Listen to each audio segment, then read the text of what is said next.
right now, if you just think about the news cycle and the way in which fear is promoted in society, it's actually really difficult to be free from fear. It's almost as though media are constantly fanning the flames of fear. Hi, my name's Andy, and welcome to Headspace. No, not really. Actually, if you use the app, you're probably not used to seeing me because they keep me locked in a very dark studio. After 7 years, they let me out. And the more I thought about how I wanted to spend my time, the more I thought about how nice it would be to maybe go on a bit of a journey together. The techniques of meditation are just one small part of how to live a healthier and happier life. I feel I can share it in a very different way out here than I can when I'm sitting in the studio. And that's it, really. So, shall we go?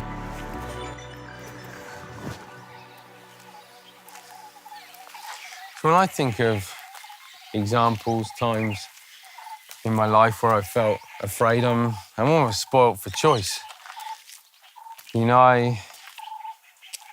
Whether I think about situations that I've been, or that impact myself as an individual, or that impact my family or friends, whether it's even bigger things, whether it's global things. I think we all experience fear in so many different forms. Soon after coming or moving out to America, I got really unwell with cancer. And I think for me, that provides a really helpful framework for how we experience fear and how we can use fear. So at first, I didn't really know kind of how bad it was going to be. I'd never thought about cancer. I wasn't someone who sat at home and worried about my health or my illness. And there were no sort of real signals kind of leading up to it. So it was a real sort of shock. And in those sort of few days and then the following kind of weeks and months, there was definitely some fear. I think you sit in front of a doctor and they tell you sort of, look, you may not be able to have children. You don't know how bad this is. It may have spread. You're going to need operations. You're going to need chemotherapy. I think it's very, very difficult to not experience fear. I personally wouldn't even want to not experience fear in that situation. I feel like fear is the appropriate response.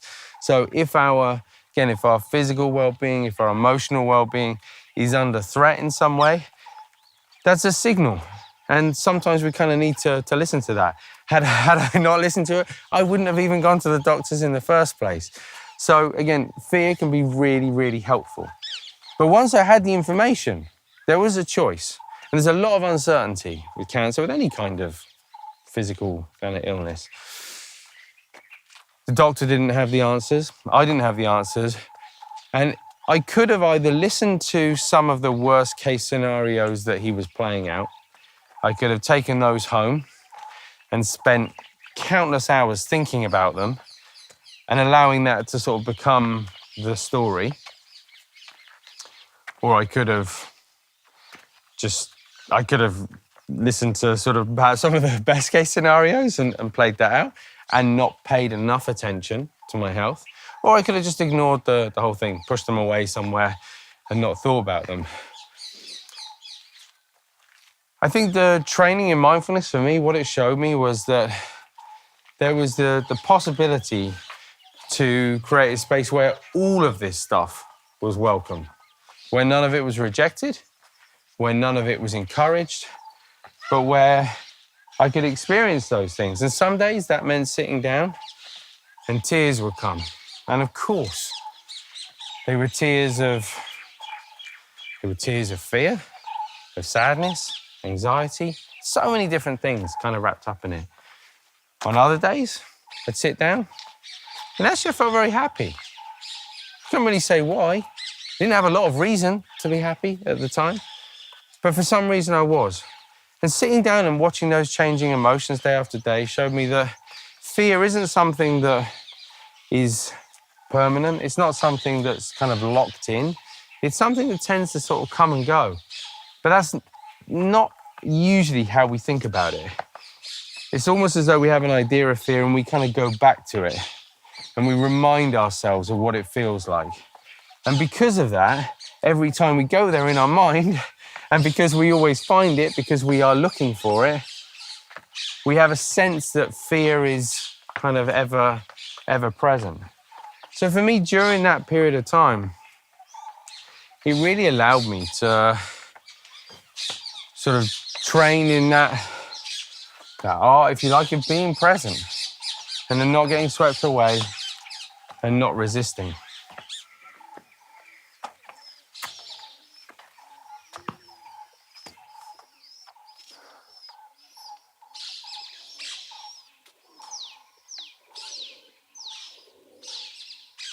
I'm not sure this place is so scary, actually. When they say it is, it's kind of magical. That makes you wonder how much fear comes from inside our own mind and how much of it is projected onto us from elsewhere. It's also like a scene out of Alfred Hitchcock right now, and the birds might attack at any moment. I think a lot about that with just the environment, society we live in at the moment. You know, I feel like places build up their own kind of energy. So if I think about places that I really love the feeling of when I walk into, typically they're places that, you know, people have gone to and expressed good feelings. They've gone to, there's a sense of reverence to them. So if you walk into any sort of, doesn't matter whether it's a temple or a church or something, even if you forget about the religious kind of context of it, just the feeling of that environment, there's something very particular about it. And I wonder that if somebody has told somebody that a place is haunted, then invariably people turn up with a sense of fear. And so if lots of people come here with a sense of fear, I wonder if that somehow starts to sort of influence and change the way it feels. And I think right now, you know, if you just think about the news cycle and the way in which fear is promoted in society, it's actually really difficult to be free from fear. It's almost as though media are constantly fanning the flames of fear. On the one hand, we're finding out things about things we didn't previously know about. We're getting more detail. That can be useful. That's the insight part of fear. That bit is really important. Shouldn't deny it. At the same time, I feel like 24-hour news cycle, if we are plugged into it 24/7, then we're just encouraging that sense of fear. So really important to recognize in our life, are the things that we can do, are the things that we can leave behind, are the things that we can change, so that we're not encouraging more fear than is necessary in our life. You know, one of the scariest moments when I look back over my life, and there's a few, but one of the was with the birth of my second son. And that whole environment is so stacked with feeling and emotion and intensity. And it always amazes me when people come out of childbirth and say, that was the most amazing thing in the world. And yeah, but it's also really scary, or it can be. And all I had to do was stand there and watch. It wasn't like I was the one who was having to kind of go through it. But there were some complications. And I can remember very clearly going from a point of being in a sort of a sense of awe and a sense of wonder to very quickly just feeling in the room the palpable sense of discomfort and fear from the medical staff. And then before I knew it, there were twice as many medical staff in the room. And, you know, and things sort of got complicated very, very quickly. And I remember in that situation, I was really, really overwhelmed by fear, I would say. And a big part of that was having no control over the situation, a feeling of being completely helpless in that environment. And initially, I would say, it was a deeply uncomfortable feeling. The only difference is, unlike other areas of life, in that situation, I didn't have the opportunity to distract myself. There was nowhere to go. There's nothing else I could do at the time. I couldn't run away from it. And those, I think, are the moments, actually, that are really, really precious and really valuable, where we're almost forced into a situation where we can't outrun fear, where we can't get away from it, and we have to be present with it. And what I found was that, yeah, it continued to be scary, but allowing that sense of uncertainty to be present and not fighting it, it started to dissipate. It started to feel different in some way. The fear wasn't so scary. The fear was as it was. And again, I'm not suggesting for a minute that I was somehow just able to sort of let go of it. This was someone I loved someone who I loved and do love very much. It was the birth of our son.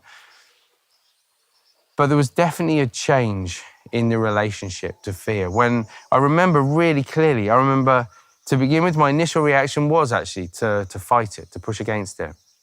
And I felt so full of emotion. I remember kind of tears coming into my eyes. And that was the sort of the panic response. It was almost as though I'd met fear with so much resistance that it created this sort of sense, this building sense of emotion inside of me. So much so that I didn't kind of know what to do with it. But as soon as I stepped out of the way, as soon as I stopped kind of thinking about what might happen and what could happen, that disappeared. There was no tension to fight the fear. So there was just fear. And in many ways, that comes back to the very heart of all meditation teaching, actually.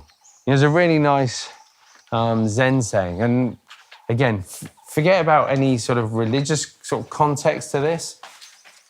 But in Zen meditation, they talk about, sitting and experiencing different emotions. And it doesn't matter whether we're happy Buddha, sad Buddha, angry Buddha, fearful Buddha. The point is, everything is equally relevant. Everything is equally valuable. In our mind, we tend to split out the things that we like, the emotions that we like, rather than simply creating an environment where we can witness life unfolding. But that's the value. Because if we're always running away from it, or if we're always getting lost in it, then we will never, ever have the chance to understand it, to be at ease with it.